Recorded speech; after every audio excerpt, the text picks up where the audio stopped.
இந்த ஹார்ட் சம்பந்தப்பட்ட பிரச்சனையெல்லாம் ஜாதகத்தில் எப்படி கண்டுபிடிப்பீங்க? இதயத்தை குறிப்பிடக்கூடிய கிரகம் வந்து குரு, அதுக்கப்புறம் சூரியன். இந்த ரெண்டும் சேர்ந்து இருந்தா அவங்களுக்கு வந்து ஹார்ட் சம்பந்தமான பிரச்சனை. குரு வக்ரமா இருந்தாலோ, குரு பரிவர்த்தனையா இருந்தாலோ, குரு சந்தில இருந்தாலும் இந்த மாதிரி பிரச்சனை நடக்குது. இதுக்கு நீங்க என்ன ட்ரீட்மெண்ட் கொடுத்தாலும் சரியாது. ஒரு ஜாதகத்துல வந்து இப்ப உதாரணத்துக்கு ஒரு பையன் ஜாதகத்தை பாக்குறோம், அந்த பையனுக்கு அப்பா இருக்கக்கூடாதுன்னு இருக்கு. நான் சொல்லி புரிஞ்சுங்களா? அப்பா தவறுன்னு இருக்கு. அப்ப அது காரணம் வந்து சூரியனுடன் சேர்ந்த கிரகங்கள் ஏதாச்சும் வக்ரம் பரிவர்த்தனையா இருந்தால் அவங்க அப்பாவை ஒரு இடையில தவறி விடுவார். சூரியன் குரு சேர்ந்தா மஞ்சள் காமாலையும் வரும். நிறைய பேருக்கு ஜாண்டிஸ் வந்திருக்கும். ஜாண்டிஸ் வந்தவங்களுடைய ஜாதகத்துக்கு குரு சூரியன் வந்தாரு.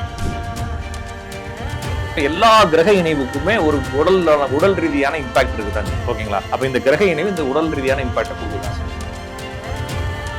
கடவுளை எதுக்கு வழிபடுறீங்க? நம்பிக்கை தானே சார். நம்பிக்கையெல்லாம் இல்லைங்க. இதுக்கு பின்னால ஒரு கன்னியாஸ்திரிகள் இருக்காங்க. தன்னுடைய வாழ்க்கையவே அர்ப்பணிச்சுட்டு அந்த இறைவன்ட்ட போய் எதுக்கு நிக்கணும்? தேவைக்கு தானன்றது கிடையாது ஆன்மீகம். அப்ப அதுக்கு பின்னால வேற ஏதோ ப்ராசஸ் இருக்கு.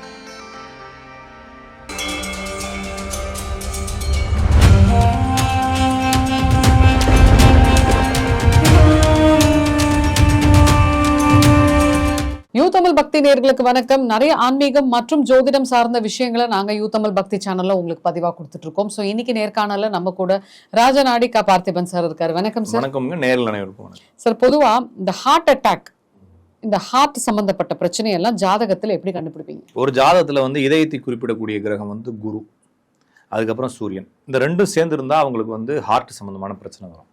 இப்போ உதாரணத்துக்கு ஒரு ஜாதகத்துல குரு வந்து வக்ரமா இருக்குன்னு வைங்களேன். குரு வக்ரமோ அல்லது குரு பரிவர்த்தனை ஆயிருந்துச்சுன்னா அவங்க வந்து பால்பிட்டேஷன் சொல்லப்படக்கூடிய படபடப்பு. நிறைய பேருக்கு பீட்டு ஸ்கிப் ஆகும். நான் நிறைய பேருக்கு பார்த்துக்கிறேன். இப்போ கை வச்சு பார்த்தோம்னா லேப்டாப் அடிக்குது இல்லைங்களா, அங்கே பீட் வருது இல்லைங்க. அந்த பீட் வந்து 2 பீட் நின்றுட்டு கொஞ்சம் கழிச்சு திருப்பி ஆரம்பிக்கும். இந்த மாதிரி பீட்டு ஸ்கிப்பிங்கு, படபடன்னு ஒரு மாதிரி டபடபடன்னு அடிச்சுக்கிறது, இந்த மாதிரி ஃபீல், இது எல்லாமே வந்து குருவனுடைய தன்மை. குரு வக்ரமா இருந்தாலோ, குரு பரிவர்த்தனையா இருந்தாலோ, குரு சந்தில இருந்தாலும் இந்த மாதிரி பிரச்சனை நடக்குது. இதுக்கு நீங்க என்ன ட்ரீட்மெண்ட் கொடுத்தாலும் சரியாகாது. ஏன்னா இது இவங்களுக்கு இயற்கையிலே இருக்கு. இந்த அமோனியம் குறைன்றதுனால இந்த பிரச்சனை வருது. அதனால அமோனியம் அதிகமாக இருக்கக்கூடிய உணவை சாப்பிட்டா கொஞ்சம் சரியாகுதுன்ற மாதிரி புரிஞ்சுக்க முடியுதே தவிர இதுல இயற்கையாகவே இருக்கு. அப்போ குருங்கிறது வந்து இதயத்தை குறிப்பிடக்கூடியது. அதுக்கடுத்து சூரியன்றது இதயத்தை குறிப்பிடக்கூடியது. சூரியனுடைய பிரச்சனை என்ன அப்படின்னா அட்டாக் பண்றது, மாசிவ் அட்டாக் பண்றது, பிளாக் பண்றது, இந்த பிரச்சனை நடக்கும். அப்போ சூரியனும் குருவும் சேரும் பொழுது இதயம் சார்ந்த எல்லா பிரச்சனைக்கும் காரணமா இருக்கும். அது வந்து ப்ரெஷர்லேருந்து ஆரம்பிச்சு, சுகர் ஆரம்பிச்சு, கொலஸ்ட்ரால் ஆரம்பிச்சு, அது வழியாக வரக்கூடிய இந்த மாசிவ் அட்டாக்கு, ஹார்ட் அட்டாக்கு, இந்த ஆஞ்சியோ, அது மாதிரி என்னென்ன பேர் இதயத்துக்கு வச்சிருக்கீங்களோ எல்லா பிரச்சனைகளையும் இந்த குரு சூரியன் ஒரே கடத்தில் சேர்ந்திருந்தாலும், அல்லது குரு இருக்கக்கூடிய ராசிக்கு 5, 7, 9, 1ல் சூரியன் இருந்தாலும் சூரியன் குரு சேர்ந்திருக்குன்னு அர்த்தம். இந்த மாதிரி இணைவு இருக்கிறவங்களுக்கு ஹார்ட் அட்டாக் சம்பந்தமான பிரச்சனைகள். அப்போ ஒரு ஜாதத்தில் குரு சூரியன் சேர்ந்திருக்குது. அப்போ இவருக்கு தான் வரணுமானா இல்லை, அந்த வயசுல அவங்க குடும்பத்தில் யாருக்கு வேணாலும் வரலாம். அப்போ இந்த ஒரு பையன் ஜாதத்தை பார்க்குறோம், அந்த பையனுக்கு ஒரு 23 வயசு ஆகுது. அப்பாவுக்கு எத்தனை வயசுன்னு கேட்குறோம், ஒரு 60 வயசு. இந்த பையன் கடைசி பையன் வச்சுக்கலாம். அப்பாவுக்கு எத்தனை வயசு? 60 வயசுன்னு சொல்கிறோம். ஏன்னா இப்போ ஹார்ட் அட்டாக் மாதிரி யாருக்காச்சும் வரப்போது காரணம் போன மாதம் தான் அப்பாவுக்கு ஒரு ஆப்ரேஷன் பண்ணணுவாங்க. அப்போ இந்த ஹார்ட் அட்டாக் வரவங்களுடைய குடும்பங்கள் எல்லாத்துக்குமே குரு சூரியன் சேர்ந்திருக்கும். யாருக்காச்சும் குரு சூரியன் ஒன்னாவோ இல்லைன்னா குருவுக்கு 1.5 சூரியன் இருந்தாலும் அவங்க குடும்பத்தில் இருக்கவங்க எல்லாருக்கும் ஒரு ஹார்ட் சம்பந்தமான விஷயத்தில் கொஞ்சம் அவேர்னஸாக இருக்கிறது நல்லது அப்படின்னு பார்க்கலாம். இப்போ பொதுவா இந்த தலைக்கு வருது தலைப்போட போறது அப்படின்னு சொல்லுவாங்கல்ல சார். இப்போ ஹார்ட் ப்ராப்ளம் வந்து அது ஒண்ணுமே இல்லாம போறதும் உண்டு. சில பேருக்கு ஹார்ட் வந்து உயிரிழப்பும் ஆகும்ல சார், அது எப்படி சார் பாக்குறது? ஒரு ஜாதகத்துல வந்து இப்போ உதாரணத்துக்கு ஒரு பையன் ஜாதகத்தை பாக்குறோம், அந்த பையனுக்கு அப்பா இருக்கக்கூடாதுன்னு இருக்கு. நான் சொல்லி புரிஞ்சுட்டீங்களா? அப்பா தவறுன்னு இருக்கு. அப்ப அது காரணம் வந்து சூரியனுடன் சேர்ந்த கிரகங்கள் ஏதாச்சும் வக்ரம் பரிவர்த்தனையா இருந்தால் அவங்க அப்பாவை ஒரு இடையில தவறி விடுவார் அர்த்தம். அப்ப அவங்க அப்பா ஜாதத்துல இவர் ஜாதத்துல சூரியன் குரு ஒன்னா இருக்குன்றப்ப கோச்சாரத்திலையும் சூரியன் மேல ராகு கேது வரும்போது இந்த இவர் ஜாதத்தை பாக்குறோம், அல்லது இவருக்கு சூரிய தசையோ சூரிய புத்தி நடக்குது. இப்ப பையன் அப்பா ஜாதத்தை பாக்குறோம், அப்பா ஜாதத்துல குரு மேல ராகு கேது போகுது, அவருக்கும் குரு செவ்வாய் இருக்குது, செவ்வாய் ராகு, செவ்வாய் சனி ஏதாச்சும் ஒண்ணு சேர்த்து இருக்கு. இப்ப இந்த அமைப்பு வந்து ஏதோ ஒரு உடல் நலத்தினால ஏதோ ஒரு பெரிய பங்கங்களை ஏற்படுத்த போகுதுன்னு அர்த்தம் இல்லைங்களா? அப்ப இந்த மாதிரி விஷயங்கள் வரும்போது இவருக்கு இந்த இது வந்து ஒரு கண்டம் அளவுக்கு கொண்டு போகலாம் அப்படிங்கறத நம்ம சொல்லலாம். ஓகே. இப்ப வந்து தப்பிச்சு போறவங்க இது மாதிரி இல்லாம இருக்குன்னு வச்சுக்கோங்களேன். இப்ப குரு சூரியன் இருக்கு, ஆனா அப்பாவுடைய இழப்பு இவருக்கு ஜாதத்துல காட்டல. இந்த நபருடைய அப்பாவுடைய ஜாதத்திலையுமே வந்து ரொம்ப உடல் நலம் டேமேஜ் ஆகல அப்படிங்கிறப்ப ஒரு சின்னதா ஒரு பிளாக் வரும், ஒரு மாதிரி பெயின் இருக்கும். டாக்டர் போய் பார்ப்பாங்க, சார் ஹார்ட் அட்டாக் பக்கத்துல வந்துட்டீங்க, கொஞ்சம் மாத்திரை மருந்துகள் சாப்பிடுன்னு சொல்லி தொடர்ந்து மாத்திரைகள் சாப்பிட்டு சரி பண்ணிக்குவாங்க. அப்ப என்னன்னா கண்டங்கள் ஏற்படக்கூடிய அளவுக்கு இருக்கக்கூடிய ஜாதகங்கள் எப்படி இருக்கும்னா, ஒரு ஜாதத்துல வந்து சூரியனுடன் சேர்ந்த கிரகங்கள் வக்ரம் பரிவர்த்தனையான பையன் ஜாதத்துல, ஜாதகருடைய ஜாதத்திலே செவ்வாய், ராகு, சனி இந்த 3 கிரகங்களுடைய சேர்க்கை. இதனோட ராகு சேர்றது இன்னும் கொஞ்சம் மோசம். இந்த மாதிரி அமைப்புகள் இருக்குது 2 ஜாதத்துல இருக்குன்னா கண்டிப்பாக இவங்களுக்கு பிரச்சனை. அதே மாதிரி உங்க மனைவியோட ஜாதகம், அந்த அம்மாவுடைய ஜாதத்தையும் பாக்குறப்ப கணவனை இழக்கணுன்ற மாதிரி அதுல இருக்கலாம். அவ பாக்குறப்ப எல்லாத்தையும் கோர் பண்ணி பாக்குறப்ப இவருக்கு இந்த இடத்துல டேமேஜ் ஆகுன்றதை கண்டுபிடிச்சு கோச்சார கிரகங்களுடைய வக்ரம் பரிவர்த்தனை, அதுக்கப்புறமா கோச்சார ராகு கேதுனுடைய தன்மையை வச்சு இவருக்கு இந்த இடத்துல இது நடக்கும் அப்படிங்கிறத அனுமானிக்கலாம். நான் சொல்றது மறுபடியும் சொல்றது எல்லாமே அனுமானம் தான். ஜோசியம்ங்கிறது நான் வந்து கண்டுபிடிச்சு சொல்றது, நான் உறுதிப்படுத்தி சொல்றது. நிறைய பேர் ஃபிக்ஸடா சொல்லுங்க, அக்யூரேசியா சொல்லுங்க, ஒரு ஜோசியர் அடிச்சு சொல்றாரு சார் அப்படின்னு அப்படிலாம் யாரும் சொல்ல முடியாது. அப்படி சொல்றாங்கன்னா உங்களை ஏமாத்துறாங்கன்னு அர்த்தம். இது வந்து என்னன்னா ஒரு கணிதம். ஒரு கல்லை விட்டு எறியணும், அந்த கல் இங்க போய் விழுகுன்றது ஒரு கணிதம். அது என்ன ஆகலாம், திருப்பி தவறா கூட விழுகலாம். அப்ப இது வந்து என்னன்னா மேக்சிமம் ஒன்னா வருதுன்றதுனால நம்ம நம்பிக்கிட்டு இருக்கோம், பயன்படுத்திட்டு இருக்கோன்ற அடிப்படையில இது வந்து அனுமானம் தான். நான் சொல்லக்கூடிய ரூல்ஸ் நிறைய பேர் அப்ளை பண்ணி அவங்களுக்கு ஏதோ பிரச்சனை நடந்ததா புரிஞ்சுக்கிறாங்க. அப்படிலாம் புரிஞ்சுக்க தேவையில்லை. இது ப்ராப்பரா ஒரு ஜோசியரை போய் பாருங்க, என்ன பார்க்கணும்னு அவசியம் இல்லை. ப்ராப்பரா ஒரு ஜோசியரை பார்த்தா தான் புரிஞ்சுக்க முடியும். இந்த ஹார்ட் அட்டாக் வருது, இந்த ஹார்ட் அட்டாக் வர்றதுக்கு மட்டும் சூரியன் குரு இல்ல, சூரியன் குரு சேர்ந்தா மஞ்சள் காமாலையும் வருது. நிறைய பேருக்கு ஜாண்டிஸ் வந்திருக்கும். ஜாண்டிஸ் வந்தவங்களுடைய ஜாதகத்தை பார்த்தீங்கன்னா குரு சூரியன் ஒன்னா இருக்கும். அப்ப அந்த அமைப்பு நீங்க புரிஞ்சுக்கணும். இப்போ குருவும் சூரியனும் ஒன்னா இருந்தா ஹார்ட் அட்டாக், ஜாண்டிஸ் எல்லாம் வரும்னு சொல்றீங்களா? இப்ப இந்த 2 காம்பினேஷன்ல நல்லதே நடக்காதா? இது வந்து இந்த பாரம்பரிய ஜோசியம், வேதிக் அஸ்ட்ராலஜி வந்து சிவராஜ யோகம்னு சொல்றாங்க. சிவராஜ யோகம்னா சிவன் அப்படிங்கிறது வந்து சூரியனும், ராஜா அப்படிங்கிறது குரு. அப்ப சூரியனும் குருவும் சேர்ந்து சிவராஜ யோகம்னு சொல்லி அது மிகப்பெரிய யோகமாக சொல்லப்படுது. அப்படி எதுவும் இல்லை. இதுல ஒரே ஒரு பெனிஃபிட் என்னன்னா ஆளுமையா வருவாங்க ஜாதகர். ஒரு சொந்த தொழிலோ அல்லது அரசு உத்தியோகத்துக்கோ வருவாங்க. அப்பா ரொம்ப கௌரவமான நபராக இருப்பார். அப்பாட்ட இருந்து நிறைய விஷயங்கள் இவருக்கு டிரான்ஸ்ஃபர் ஆகும், அறிவு டிரான்ஸ்ஃபர் ஆகும். அப்பாவுடைய பேரை கடைசி வரைக்கும் பயன்படுத்துவார். ஒரு கௌரவமான ஒரு பொசிஷனுக்கு வருவார். அப்படிங்கிறதெல்லாம் சொல்லாமே தவிர, ஆனா இதனுடைய நெகட்டிவ் அப்படிங்கிறப்ப எல்லா கிரக இணைவுக்குமே ஒரு உடல் ரீதியான இம்பாக்ட் இருக்குதான் செய்யுது. ஓகேங்களா? அப்ப இந்த கிரக இணைவு இந்த உடல் ரீதியான இம்பாக்டை கொடுக்கதான் செய்யும்.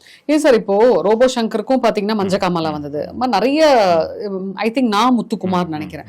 இது மாதிரி மஞ்சக்காமாலா வந்து இறந்துடுறாங்கல்ல சார். அதுக்கு மெடிக்கல் ரீசனா அவங்க சொல்றது பாத்தீங்கன்னா குடிக்க கூடாது, அது ஓகே, அதெல்லாம் இருக்கட்டும், அது பக்கம் நம்ம போவேனா.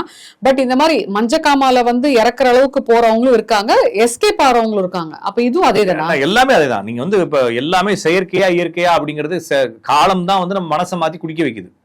சரிங்களா? நம்மளுக்கு விதி இருக்குது, குடிச்சு சாவுறோன்ற மாதிரி. விதி இருக்கிறதுனால அவன் குடிக்கிறான், விதி இல்லாதவன் குடிக்கணும்னு அவசியம் இல்லை. நிறைய பேர் குடிச்சு நல்லா தானே இருக்கிறான். எத்தனை பேர் குடிச்சவனுக்கு காமால வந்துச்சுன்றது இது இல்லை. அப்ப இவனுடைய விதி இழுத்து குடிக்க வச்சு அந்த லிவரை கெடுத்து அதுக்கப்புறம் நோயை கொடுக்குதுன்ற மாதிரி புரிஞ்சுக்க வேண்டியதானே தவிர ஜாதகத்தில் நான் சொன்ன அமைப்பு. அப்ப அவர் நீங்க சொன்ன ஒரு நபர், ஒரு நடிகருடைய அவருடைய மனைவி ஜாதகத்துல கணவனை பிரிந்திருக்கணும்ன்ற விதி இருக்கும். அதுக்கப்புறமா நான் இதை உடனே இதை குறையா எடுத்துக்காதீங்க. அவருடைய வீடை பார்த்தேன். யார்? ரோபோசங்கர் வீடு. ஆமா, அது நான் பேரை சொல்ல விரும்பல. அவருடைய வீட்டை பார்த்தேன். அந்த வீட்டுக்கு முன்னால அந்த பில்டிங் உயரத்துக்கு சாய்பாபா போட்டோ வச்சு கண்ணாடி ஃப்ரேம் போட்டிருக்காங்க. அப்ப நான் சொல்றது சரிதானே? அப்போ உடல் நல பிரச்சனைகள், கணவனை பிரிந்து போறது, கணவனுக்கு மனைவிக்கு சண்டை வர்றது, இதெல்லாம் நடக்குதுங்க. இதெல்லாம் போட்டு கோயில் மாதிரி கட்டுறதா கோயில் கட்டிடுங்க, வீட்டுக்குள்ள கட்டாதீங்கன்னு நான் சொன்னேன். இது என்னத்தை நம்ம போய் புரிஞ்சுக்கிறது? நம்ம குறை சொல்றதா, நிறை சொல்றதா? இதை சொன்னா நிறைய பேருக்கு மனசு பாதிப்பாகும். அப்ப இது அவங்களோட நம்பிக்கையை நம்ம டிஸ்டர்ப் பண்றோமே. அப்படிலாம் நான் நம்பிக்கைலாம் டிஸ்டர்ப் பண்ணல. இது நடக்குது, ஒரு சிம்டம்ஸா இருக்கு, பயம், பத்திரமா இருங்க. அப்ப கடவுளோட இடத்துல வைங்க. சார், இது எனக்குமே ஒரு டவுட் இருக்கு சார். இது வந்து சொன்னா கேட்கறதுனாலயோ இல்ல பதில் சொன்னாலே என்ன நினைக்கிறாங்கன்னு நினைச்சுக்கிட்டோம். இப்போ யார் எங்கெங்க வைக்கணுமோ அங்கங்க தான் சொல்றேன். அதான் சொல்றேன். இப்ப ஒரு உங்களுக்கு வந்து ஒரு ஃப்ரெண்டு சிஎம்மா இருக்கிறாரு, ஓகேங்களா? நீங்க கூட்டு போய் உங்க வீட்டுல உட்கார வைக்க முடியாது. புரோட்டோகால் இருக்கு, அவருக்கு ஒரு மரியாதை இருக்குது இல்லைங்களா? அவருக்குன்ற சிஸ்டம் இருக்குது. அப்போ ஒரு இது கூட விடுங்க, சிஎம் கூட நம்மளோட ஃப்ரெண்டா இருக்கலாம். ஒரு மிகப்பெரிய ஒரு நாட்டினுடைய அதிபர், ஒரு செல்வ செழிப்பாக ராஜாவுடைய மகன் வச்சுக்கோங்களேன். அப்படி ஒரு ஆள் வந்து நம்மளுக்கு ஃப்ரெண்டா இருக்காருன்றதுக்காக தோல் மேல கை போட்ட மாதிரி ஆயிடக்கூடாதுல்ல. அப்ப நான் இதை உயர்வா சொல்றேன். இப்படி நான் புரியறதுக்காக தான் சொல்றேன். அப்படிலாம் எதுவும் கிடையாது. யாரும் நம்மளுக்கு ஃப்ரெண்டு கிடையாது, தோல் மேல கை போடுறதும் கிடையாது. நம்பிக்கையில வைக்கிறோம். ஆனா அந்த நபர்கள், அந்த சிம்பிள்ஸ் நம்மளுடைய லைஃப்குள்ள வரும்போது நம்மளுக்கு கெட்ட நேரத்துல அது உள்ள வருதுன்றதை புரிஞ்சுக்கணும். நான் இன்னொன்னு சொல்றேன். இப்ப மக்கள் வந்து சீக்கிரம் இன்ஃப்ளூயன்ஸ் ஆவாங்க. ஆமா, இப்ப யாரோ ஒருத்தவங்க ஊடகத்துல யூடியூப்ல பாத்துட்டு ஒருத்தவங்க இப்படி சொல்லிட்டாங்கன்னா சரிங்க. ஏன்னா எனக்கு தெரிஞ்ச நிறைய லேடிஸ் அவங்களும் யோசிக்கிறாங்களா யோசிக்கலையா தெரியல. அவங்க நம்ம குறை சொல்ல தேவையில்லை, அவங்க நம்புறாங்க. இல்ல சார், ஒரு மிகப்பெரிய கிராம பாடகி, கணவனும் பாடகி, யார் சொல்றோம் உங்களுக்கே தெரியும், பேர் சொல்ல விரும்பல. அவங்க வந்து இப்ப ரீசெண்டா நிறைய ப்ராடக்ட வந்து அவங்களோட ஓன் இதுல விக்கிறாங்க. அவங்க பாத்தீங்கன்னா வீட்டுல பெரிய வாராகி சிலை வச்சிருக்காங்க. அதுக்கப்புறம் இன்னொருத்தவங்க அதுக்கு ஆப்போசிட்டா பாத்தீங்கன்னா சாய்பாபா போட்டோ வச்சு கும்பிடுறாங்க. அப்ப இதெல்லாம் பார்த்துட்டு மக்கள் நானும் ஏன் பண்ணக்கூடாது, அப்ப நானும் அவங்கள மாதிரி ஆயிடுவேன் நினைக்கிறாங்க. நான் திருப்பி சொல்றது, நாங்க வழிபாடுகளை குறை சொல்ல. இன்னொரு விஷயம் என்ன சொன்னோம்னா, நீங்க அப்படி பழமையான இல்லைன்னா ஒரு இறை அடியாளர்களை நம்பணும் அப்படின்ற நம்பிக்கை இருந்துச்சுன்னா, இல்லைன்னா ஒரு சிறு தெய்வத்தை நம்பணும், இல்லைன்னா ஒரு ஆளை நம்பணும்னா நீங்க கருப்பு சாமி இருக்குல்ல நம்ம ஊர்ல, சுடலமாடன் இருக்கு, கருப்பு சாமி இருக்கு, ஐயப்பன் இருக்கு, ஐயனார் இருக்கு. இது மாதிரி ஒரு இல்ல நான் வந்து ஒரு ஒரு என்னன்னா ஒரு இறை தூதரைத்தான் நம்புவேன், இல்லைன்னா ஒரு அடிகளாரைத்தான் நம்புவேன் அப்படின்னா அடிகளார்கள் நிறைய இருக்கிறாங்க. அதுக்கு நான் வந்து உடனே வந்து அவங்கெல்லாம் ஃப்ராடு இவங்கெல்லாம் ஃப்ராடுன்னு நான் சொல்ல வரல. உங்களுக்கு யாரு ஃப்ராடு இல்லாம ராகவேந்தர் இருக்காரு, ராகவேந்தரையுமே நான் என்ன சொல்றேன்னா கும்பிட தேவையில்லை. அவங்க வள்ளலார் இருக்காரு, அவர் என்ன அவரு கும்பிட வேணாம் சொல்ற. வள்ளலார் என்ன சொல்றாருன்னா அவருடைய பாடல்கள்ல, ஐயகோ இந்த மக்கள் என்னை கடவுள் என்று நினைத்து என்னை சுற்றி வரும்பொழுது இவர்கள் மீது அச்சோ பரிதாபப்படுகிறேன்னு எழுதுறாரு. இவர்களுக்கு கடவுளுடைய இன்பம் தெரியாததாலே என்னை இவர்கள் கடவுள் என்று நினைக்கிறார்கள். எவன் ஒருவன் இனிப்பு பதார்த்தத்தை உண்ணாதவன் எப்படி இனிப்பு பதார்த்தத்தினுடைய அருமை புரியாதோ அவர்களுக்கு அதுபோல இவர்களுக்கு கடவுளுடைய அருமை புரியவில்லைன்னு சொல்றாரு. அப்ப வள்ளலார் என்ன சொல்றாருன்னா, யாருக்கும் 90 கூட கொடுக்கல அவர். இப்படிலாம் செஞ்சா என்ன சாமியார் ஆக்கிடுவீங்க, என்ன கும்பிட ஆரம்பிச்சேன், அப்படிலாம் கும்பிடக்கூடாது, எல்லாரும் இறைவனை நோக்கி கும்பிடுங்கடான்னு சொல்றாரு. அப்ப இப்ப நான் வந்து என்ன செய்யறேன்னா, ஒரு உங்களுக்கு ஒரு நல்ல ஒரு வாழ்க்கையை சொல்லித்தரேன், நீங்க நல்லா வாழ்றீங்க, கொஞ்ச நாள் கழிச்சு என்ன வணக்கம் போடுறீங்க, அப்ப எனக்கு ஒரு போதை ஆயிருது, என்ன கும்பிடுங்கன்னு சொல்ற மாதிரி இந்த சாமியாரெல்லாம் மாத்தி விட்டுறாங்க. அப்படிலாம் இல்ல. யாராக இருந்தாலும் நம்ம ஆதி காலத்துல எப்படி கும்பிட்டோம் அப்படின்னா, வீட்டுல ஒரே ஒரு போட்டோ இருக்கும். என்ன போட்டோ இருக்கும்? முருகன் போட்டா, விநாயகர் போட்டா, அப்புறம் லட்சுமி, சரஸ்வதி, பெருமாள், இந்த 5 சேர்ந்து ஒரு போட்டோ இருக்கும். ஏன்னா 5 தனித்தனியா இருக்கும். அது எங்கேயாச்சும் ஒரு இடத்துல தொங்கிக்கிட்டு இருக்கும். ஆயுத பூஜைக்கு, தீபாவளிக்கு எடுத்து தொடச்சு அதுக்கு ஏதாச்சும் குங்குமம் வச்சு மேல அதுக்கு மாட்டுவாங்க. வீட்டுல ஒரே ஒரு காமாட்சி விளக்கு இல்லைன்னா குத்து விளக்கு, சின்ன குத்து விளக்கு இருக்கும், அதுல விளக்கு ஏற்றுவாங்க. அவங்களுக்கு பிடிச்ச ஏதாச்சும் ஒரு போட்டாக்களை வச்சுக்குவாங்க, தவிர பெருசா உருவங்கள்லாம் கிடையாது. அந்த போட்டாவும் எப்படி இருக்குன்னா ஏதாச்சும் ரேஷன் இது காலண்டர் அட்டை இப்படிதான் இருக்கும். இப்படி இருந்த வழிபாடுகள். ஏன்னா மக்களுக்கு வந்து உழைப்பின் மீது நம்பிக்கை இருந்துச்சு, இறைவன் மேல அலாதி பிரியமும் நன்றி உணர்வு இருந்துச்சு. இப்ப என்ன ஆகி போச்சுன்னா அப்படியே ரிவர்ஸ் ஆகி இறைவன் ஏதோ புரோக்கரேஜ் மாதிரி ஆகிட்டு நம்மளுக்கு ஏதாச்சும் வேணா இதை பண்ணு இது பண்ணு. அப்ப என்கிட்ட ஒருத்தர் கேட்டாரு, நான் வந்து யாரையும் குறை சொல்றதுக்காக சொல்றேன், நான் சில புரிய வைக்கிறதுக்கு சில விஷயங்கள் ஓப்பனா பேசுறோம், இதை நீங்க இந்த நெகட்டிவா பர்சன் எடுத்த. அப்ப சாய்பாபா கும்பிட்டு எத்தனை பேரை நான் வந்து பெரிய ஆளா இருக்கிறேன் காட்டுங்கன்னு சொன்னாரு. சார் நான் வந்து வேற ஒண்ணும் இல்லை சார், நான் வந்து நீங்க விவாதம் பண்றதா இருந்தா அப்ப ஒரு சின்னதா சார் ட்ரை சைக்கிள்ல பாட்டு போட்டுக்கிட்டு 24 மணி நேரமும் அதே உடையை உடுத்திக்கிட்டு ஒரு பொண்டாட்டி, ஒரு புருஷன், ஒரு பிள்ளை, ஒரு சின்ன கூடாரம் மாதிரி வச்சுக்கிட்டு எத்தனை நாள் பிச்சை எடுக்கிறாங்க. அவங்க பிச்சை எடுத்திருக்கணுமா? அதெல்லாம் தேவையா? எத்தனை வருஷமா பிச்சை எடுக்கிறாங்க? அவங்க என்ன செஞ்சிருக்கணும் நேரம்?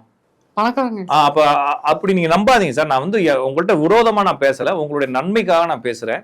நான் சொல்றது யாரையும் பெருசா உங்களோட லைஃபுக்குள்ள இழுத்துக்காதீங்க. அது இழுக்கிறது என்னத்துக்கு சொல்லுது அப்படின்னா, உங்களுடைய லைஃப்ல ஏதோ ஒரு சேஞ்சஸ் வருதுன்றதை உங்க ஜாதகம் இண்டிகேட் பண்றதுக்காக. உங்களை புதுசா ஒரு நண்பன் புதுசா வந்தான்னா அவனுடைய இம்பாக்ட் நம்ம லைஃப்ல எப்படி இருக்கும், அது மாதிரி நீங்க யாரையாச்சும் ஒருத்தங்களை புதுசா கைப்பற்றுறீங்கன்னா அவங்களோட லைஃப் இம்பாக்ட் நிறைய இருக்கும். நான் திருப்பி சொல்றது, அப்ப நான் வந்து வள்ளலார் என்னுடைய வீடியோக்கள் எனக்கு பின்னால வள்ளலார் வச்சிருக்கேன். அப்ப அவங்க என்ன சொல்றாங்கன்னா, அப்ப எப்படி அட்டாக் பண்றாங்க, அப்ப வள்ளலார் கும்பிட்டு நீ மட்டும் உருப்பிட்டுறியான்னு கேக்குறாங்க. ஓகேங்களா? நான் என்ன சொன்னா, வள்ளலாரை கும்பிட்டாலும் குடும்பத்துக்கு மேலேயோ இல்ல நம்ம ராமலிங்கம்னு கும்பிடுறாங்க, நான் சொல்ற பேரைத்தான் சொல்றேன். அப்ப ராமலிங்கம்ன்ற மாதிரி யாரெல்லாம் கும்பிடுறாங்களோ அவங்களுக்கும் குடும்பத்துக்கு மேல அக்கறைகள் இருக்காது, குடும்பத்துக்குள்ள ஒரு சில நடவடிக்கைகள் குழப்பம் இருக்கும், ஒரு நெகட்டிவ் விஷயங்கள் நடக்கும் அப்படின்னு சொல்றேன். அப்ப நான் என்ன சொல்றேன்னா, ஒருவேளை நான் இதை பக்தி விஷயமாக, ஒருவேளை எனக்கு வந்தா வந்துட்டு போகுதுன்னு ஏத்துக்கிறதா இருந்தா அது பேச்சே கிடையாதுல்ல. எனக்கு அவர் மேல பக்தி அதிகம், வந்தா வந்துட்டு போகுது. அப்ப முருகன் இப்போ பழைய படங்கள்லாம் பாக்குறப்ப ஒரு 80s வந்து படம்லாம் பாக்குறப்ப முருகன் படம்லாம் நிறைய வந்துச்சு. ஒரு முருகனை வந்து இவர் வந்து கடவுளா ஏத்துக்குவாரு, முருகனுக்கு காவடி எடுப்பாரு, வருஷம் முருகனுக்கு கோயில் கட்டுவாரு. அப்ப பாத்தீங்கன்னா அவங்க குடும்பத்துல நிறைய நலிவடைந்து அவர் கடைசியில வந்து சாப்பாட்டுக்கு வழி இல்லாத அளவுக்கு ஆயிடுவார். அப்பயும் அவருடைய முருக பக்தி என்ன செய்யும், கைவிடாது இருப்பாரு. கடைசியில அவருக்கு ஒரு நல்ல நடக்கும். அப்ப நீங்க வந்து என்ன நடந்தாலும் நான் கைவிட மாட்டேன்ற இருக்கவங்கள நம்ம பேசவே இல்லையே. அவ்வளவு பக்தி இருக்கவன் எதுக்கு என்கிட்ட நீ பேசுற விவாத மனத்தை நான் பைத்தியக்காரன் நினைச்சிட்டு போயிடலாம். இப்ப நம்ம பேசுறது சராசரி மக்கள், இயலாமல் இருக்கிறவங்க. நான் எப்படியாச்சும் முன்னேறிடுவேன்னு சொல்லி அதை பார்த்து இதை கும்பிட ஆரம்பிச்சவங்க. நான் சொல்றது புரிஞ்சுக்கிட்டீங்களா? நான் வந்து உண்மையிலேயே பக்திமான்களா இருக்கவங்கள நான் டிஸ்டர்ப் பண்ணல. நானும் அப்படி ஒரு ஆளு தான். நான் என்னுடைய பக்திமான்களுக்கு என்னை பத்தி யாராச்சும் சொன்னா நான் கேட்க மாட்டேன். நீங்களும் அப்படி ஆளா இருந்தீங்கன்னா நான் சொல்றதை கேட்காதீங்க. நான் பேசிக்கிட்டு இருக்கிறது, நம்ம பேசுறது என்னன்னா, நான் வந்து காமன் பீப்புளா இருந்தேன், நான் ரொம்ப கஷ்டத்துல இருக்கிறேன்னு சொன்னேன். வியாழக்கிழமை இந்த பக்கமா ஒரு கோயில் அன்னதானம் போடுறாங்கன்னு போனேன். அங்க போய் உட்காந்தோடனே நிறைய பேர் எல்லாம் கார்லயே வந்து இறங்குறாங்கன்னு தோணுச்சு, பெரிய ஆளா இருப்பாங்கன்னு தோணுச்சு. எனக்கும் அது மாதிரி ஆசை வந்துச்சு. டெய்லி கும்பிட ஆரம்பிச்சு. எனக்கு ஒருத்தவங்க செலை கொடுத்தாங்க, வீட்டுல வச்சு கும்பிடுறேன்ற மாதிரி ஆரம்பிக்கிறாங்க இல்லைங்களா? இவங்க எதுக்காக ஆரம்பிக்கிறாங்க? பியூரா தன்னுடைய கஷ்டங்களை போக்குவதற்கு தான் ஆரம்பிக்கிறாங்க இல்லைங்களா? அப்ப இது பக்தியிலையோ இல்ல அவர் மேல வச்சிருக்கக்கூடிய கொள்கையிலையோ. நான் ஒருத்தர் கேட்டேன், என்கிட்ட சாய்பாபா புக் 5 புக் இருக்கு என்கிட்ட வீட்டுல. அப்ப அவருடைய கொள்கை என்னன்னு கேட்டேன். அவர் என்ன சொல்லிக்கிறார் இந்த சமூகத்துக்கு? நான் சொல்றது புரிஞ்சுட்டீங்களா? இப்ப வள்ளலார் என்ன சொல்லிக்கிறாருன்னா ஜீவகாரணியம்னு ஒண்ணு சொல்லிக்கிறாரு. விவேகானந்தர் என்ன சொல்லிக்கிறாருன்னா அறிவே கடவுள்னு சொல்லிக்கிறாரு. அப்படின்னு சொல்லி ஒவ்வொருத்தவங்களும் ஒரு கண்டென்ட் வச்சிருக்காங்களே, அவர் என்ன சொன்னாருன்னு கேட்டா இவங்க முழிக்கிறாங்க. ஆமா, நிறைய பேருக்கு தெரியாது. அவர் வந்து ஒரு மாதிரி வாயிலா ஜீவனுங்களுக்கு எல்லாம் உணவு வச்சுட்டு ரொம்ப எல்லாரும் வாயிலா ஜீவனுக்கு யாருதான் உணவு போடல, யாருதான் உணவு போடல? எல்லா உலகத்துல எந்த மதம் தான் வாயிலா ஜீவனுக்கு உணவு போடல? எல்லாரும் தானே போடுறாங்க. அப்ப அவர் என்ன சொன்ன அந்த கண்டென்ட் என்ன, அவர் சொன்ன கருத்து என்ன, கரு என்ன, அவர் என்ன சொல்ல வந்தாரு சமூகத்துக்கு இல்லைங்களா? இப்ப ரமண மகரிஷியை போய் பாருங்க. இப்போ நேரா எங்க போறீங்கன்னா திருவண்ணாமலைக்கு போயிட்டு ரமணர் ஆசிரமத்துக்குள்ள போறீங்க. அங்க போனீங்கன்னா அங்க அவர் என்ன சொன்னாருன்னு படிச்சீங்கன்னா, நான் யார் என்பதை உணர், அதுதான் கடவுளுடைய துவக்கம்னு சொல்றாரு. அவருடைய எந்த புக்கை படிச்சாலும் இந்த வரியே இல்லாம அவருடைய புத்தகங்களுடைய அந்த கண்டென்ட் இருக்காது. அப்ப அவருடைய அந்த எக்ஸ்ட்ராக்ட், அந்த சாரம்ங்கிறது வந்து நான் யார். அப்போ ஒவ்வொருத்தங்களும் ஒரு சாரம் வச்சுக்காங்களா? அப்போ அவருடைய சாய்பாபாவுடைய சாரம் என்ன அப்படின்னு சொன்னீங்கன்னா நிறைய பேருக்கு தெரியாது. தெரிஞ்சவங்களுக்கு நம்ம விவாதமே மேட்டர் தெரியாது. அவங்க பார்க்கவே இவன் பைத்தியக்காரன் உளறிட்டு தான் போயிடுவாங்க. நான் சொல்லுவது தெரியாமல் யாரோ ஒருத்தங்க காசு வரும்னு சொன்னாங்க, யாரோ ஒருத்தங்க கடன் அடைஞ்சிடும் சொன்னாங்கன்னு சொல்லிட்டு போய் இதை கைப்பற்றுறாங்களா, அதுக்கப்புறமா தான் அவங்களுக்கு இந்த பிரச்சனை அதிகமாகும். காரணம் என்னன்னா அவங்களுடைய கெட்ட நேரம் தான் இதை கையில் எடுத்துக்கிறாங்க. இது வந்து அடையாளம் தான், குறியீடு தான். அப்ப ஒருவேளை நான் என்னுடைய வாழ்க்கை முழுவதும் சாயின்ற பேரோட இருக்கிறேன்னா பிரச்சனை இல்லை, ஓகேங்களா? அதுவுமே வந்து விருப்பத்துக்காக வச்சா பிரச்சனை தான். நான் பக்தியில வச்சேன்னா நீங்க அதை பத்தி கவலைப்படாத. பக்தி இருக்கிறவங்க சாய் மேல பக்தி வைக்க மாட்டாங்க. சாய் எந்த கடவுளை கும்பிட்டாரோ அவங்க மேலதான் பக்தி வைப்பாங்க. நான் சொல்றது புரிஞ்சுக்கிட்டீங்களா? ஆமா, எனக்கு சாய் என்னது சொல்ல வந்தாருன்னா ஒரு கடவுளை நோக்கி தான் அவர் இருக்காரு இல்லையா? சாய் கடவுள் இல்ல, சாய் ஒரு கடவுளை நோக்கி கை காட்டுறாரு, இவங்களை வழிபடுங்கன்னு சொல்றாரு, அதுக்கான முறைகளை சொல்றாரு. அப்ப நம்ம என்னையும் கும்பிடணும்னு கேட்கிறாரு இல்லையா? புரியுது இல்லையா? அப்ப அவங்க நேரடியா என்ன செஞ்சிருப்பாங்க, அந்த டைரக்டா யார சொன்னாலும் அவங்க வழிபாடு செஞ்சுட்டு வந்து நீங்க கும்பிடுறீங்க எல்லாம் வல்ல பரம பிதாவேன்னு சொல்றோம் இல்லைங்களா? பரம பிதாவை நோக்கி தானே உங்களுடைய தொழுகைகளை வைக்கிறீங்க, உங்களுடைய ஜபத்தை வைக்கிறீங்க. ஃபாதரா மதரா? அவரு ஃபாதர், ஓகேங்களா? அவரை நோக்கி தான் வைக்கிறீங்க இல்லையா? இப்ப இயேசுவை நோக்கி நம்ம வைக்கிறது இல்ல, சரிங்களா? அப்ப இயேசு யாரா இருக்காருன்னா அவர் வந்து உங்களுக்கு ஒரு வழிகாட்டியாக கலங்கரை விளக்கமாக இருந்திருக்கிறார். அப்படித்தான். அப்ப இதே மாதிரியே நம்ம இதையும் எடுக்க மாட்டீங்க. நான் சொல்றது புரிஞ்சுக்கிட்டீங்களா? இதையும் எடுக்க மாட்டீங்க. அப்ப இயேசு வந்து ஒருத்தர் கை காட்டி அவருக்கு உருவம் கொடுத்திருந்தா உங்க வீட்டுல அந்த உருவம் வச்சிருப்பீங்க. அப்படி உருவம் இல்லாதனால இன்னும் இயேசு வச்சுக்கிட்டு இருக்கீங்க, ஓகேங்களா? அப்ப உருவம் கொடுத்திருந்தா உருவத்தையும் கும்பிட்டுருப்பீங்கன்ற மாதிரி இப்ப இதுல ஒரு குழப்பம் இருக்குது. நான் சொல்றது லாஜிக்கலாக ஃபண்டமெண்டலாக நீங்க வந்து யாரை ஏத்துக்கிட்டாலும் சரி, நீங்க வந்து வராகி எடுத்துக்கலாம், சாய்பாபா எடுத்துக்கலாம், விநாயகத்தை எடுத்துக்கலாம், முருகன் கடவுள் எடுத்துக்கலாம், எதை வேணா எடுத்துக்கலாம். நீங்க ஃபண்டமெண்டலா பேசிக்ல இருந்து அதை புரிஞ்சுக்கிட்டீங்கன்னா அதனால வரக்கூடிய பிரச்சனைகள் வந்துச்சுன்னா கூட பிரச்சனை இல்லை, நீங்க என்ன செய்வீங்க, ஈஸியா ஹேண்டில் பண்ணலாம், தூக்கி போட்டு போயிருவீங்க. உங்களுக்கு தேவை அது இல்லைல்ல. நான் சொல்றது தேவை வந்து உங்களுக்கு கடவுளை எதுக்கு வழிபடுறீங்க? ஒரு நம்பிக்கை தானே சார். நம்பிக்கையெல்லாம் இல்லைங்க, இதுக்கு பின்னால ஒரு பெரிய ப்ராசஸ் இருக்கு இல்லையா? அப்ப ஒருத்தன் ஒரு அகோரி இருக்கிறான், இல்லைன்னா நம்ம இவரே எடுத்துக்கோமே முகமது நபி எடுத்துக்கலாம். அவருக்கு பின்னால எத்தனை பேர் வராங்க, முல்லாக்கள் வராங்க. அவங்க தன்னுடைய வாழ்க்கையவே என்ன செய்யறாங்க, கன்னியாஸ்திரிகள் இருக்காங்க, தன்னுடைய வாழ்க்கையவே அர்ப்பணிச்சுட்டு அந்த இறைவன்ட்ட போய் எதுக்கு நிக்கணும்? நான் கேட்கறது புரியுதுங்களா உங்களுக்கு என்னன்னு? இப்போ நம்ம ஏன் கும்பிடுறோம்னா நம்மளுக்கு பொண்டாட்டி நல்லா இருக்கணும், புள்ள நல்லா இருக்கணும், புருஷன் நல்லா இருக்கணும், எனக்கு காசு வரணும்னு கும்பிடுறோம். தன்னுடைய வாழ்க்கையவே அர்ப்பணிச்சுட்டு எனக்கு வாழ்க்கையே வேணாம் துறந்த துறவிகள் எதுக்கு இறைவனை நோக்கி நகரணும்? நான் சொல்றது புரியுது. அப்ப இறைவனுடைய கோட்பாடுகள் அதிகமா சொன்னது யாரு? துறவிகள் தானே. துறவிகளும் கன்னியாஸ்திரிகளும் இறை தூதர்களும் தான். அவங்க வாழ்க்கையை விரும்பவே இல்லையே. அப்ப அவங்களுக்கு என்ன கிடைக்க போகுது? அப்ப ஒரு தேவைக்கு தானன்றது கிடையாது ஆன்மீகம். அப்ப அதுக்கு பின்னால வேற ஏதோ ப்ராசஸ் இருக்கு இல்லைங்களா? அந்த ப்ராசஸ் நோக்கி நகர்றதா இருந்தா இந்த விஷயங்கள் தேவையில்லைல்ல, தூக்கி குப்பையில போட்டு போயிடலாம் இல்லையா? நம்மளுக்கு தேவை வேற, அதை இதுக்கு கொடுக்காதுன்றதை புரிஞ்சுக்குங்க. இதுக்கு நீங்க எடுத்துக்கிட்டீங்கன்னா அதனுடைய நெகட்டிவ் பாஸ் ஆகி உங்களுக்கு நெகட்டிவ் பெரிய அளவுல இம்பாக்ட் ஆகி நிறைய பிரச்சனைகள் வரும். அப்ப வந்து நம்ம சொன்ன அந்த பிரபலம் மஞ்சக்காமாலையில இருந்தாரு தெரியுமா, அவரோட இதுல வந்து அந்த சாய்பாபா இது இருக்கு. இது வந்து அதனால இறந்தாருன்னு உடனே போகக்கூடாது, ஓகேங்களா? அது ஒரு சிம்டம்ஸ். உங்களை சுத்தி ஏதோ நடக்க போகுதுன்னா உங்களை சுத்தி எல்லாம் மாறும் இல்லையா? அது ஒரு சிம்டம்ஸா மாறி வருது. அப்ப நீங்க எதை வழிபட்டாலும் என்ன பண்ணாலும் உங்களை சுத்தி என்ன நடந்தாலும் உங்களுக்கு சிம்டம்ஸா வரும். அப்ப உங்களை சுத்தி என்ன வருது? அப்ப ஒரு உதாரணத்துக்கு எங்க வீட்டுக்கு முன்னால ஒரு பெரிய முருங்கை மரம் இருந்துச்சு சார், ஒரு செம்பருத்தி செடி இருந்துச்சு சார், நிறைய செடிகளா இருந்துச்சு, ஒரு பூங்கா மாதிரி வச்சிருந்தேன் எங்க வீட்டு காம்பவுண்ட்ல.